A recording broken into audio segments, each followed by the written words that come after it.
आज हम सुनेंगे हाथी और खरगोश की कहानी। एक जंगल में कुछ हाथियों का झुंड रहता। उन हाथियों के झुंड का एक सरदार था। सभी हाथी अपने सरदार पर विश्वास करते। एक बार उस जंगल में सूखा पड़ गया और सभी हाथी जंगल छोड़कर नज़दीक के ही एक जंगल में जाकर बसने लगे, जिससे उन्हें वहाँ पर अच्छा पानी मिलता और फल फूल मिलते। उस जंगल में एक बहुत बड़ी झील थी। हाथियों का झुंड हमेशा से ही उस झील में पानी पीते, नहाने जाया करते। लेकिन उस झील के रास्ते में खरगोशों का बसेरा था, जिस कारण चलते उस रास्ते में हाथियों के कारण बहुत सारे खरगोश मारे जाते।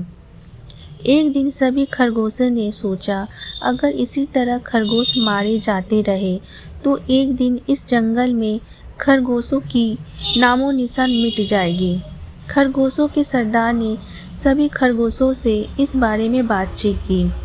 उनमें से एक खरगोश, जो कि बहुत ही होशियार था, उसने अपने सरदार से कहा कि आप मुझे जाने की आज्ञा दीजिए। मैं कुछ ऐसा करूँगा जिससे हमारी जान बच जाएगी। सरदार की आज्ञा पाकर वह खरगोश वहाँ से निकल पड़ा। अब उसने सोचा कि अगर मैं हाथियों के पास जाऊँगा तो हो सकता है कि उनके पैरों तले दबकर मर जाऊँ। इसलिए वह एक बहुत ऊंची चट्टान पर चढ़ गया और हाथियों के झुंड से कहने लगा कि मैं चंद्रमा का दूत हूँ। चंद्रमा आप सभी से बहुत नाराज़ है।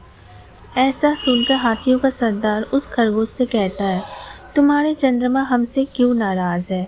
तो उसने कहा कि आप झील के पानी को गंदा करते हो और रास्ते में चलते हुए बहुत सारे खरगोश को मार डालते हो, इसलिए वो बहुत नाराज़ है। अगर आप ऐसा ही करते रहोगे तो वो आपको कभी भी माफ़ नहीं करेंगे। ऐसा सुनकर हाथियों का सरदार बहुत ही डर गया। उसने कहा कि आपके चंद्रमा महाराज से मैं माफ़ी मांगना चाहता हूँ। ऐसा सुनकर खरगोश उस हाथी को अपने पीछे पीछे ले चलने लगा और उस हाथी को एक नदी के किनारे ले गया और कहा, यह देखो हमारे चंद्रमा महाराज, जो कि नदी में उसको चंद्रमा का प्रतिबिंब दिख रहा था। उसने सोचा, यह सच में चंद्रमा महाराज है। उसने चंद्रमा से माफ़ी मांगी और कहा, मैं आज के बाद जंगल छोड़कर चला जाऊंगा। तो दोस्तों, इस तरह से खरगोश की चतुराई से उसने अपने बहुत सारे खरगोश साथियों की जान बचा ली।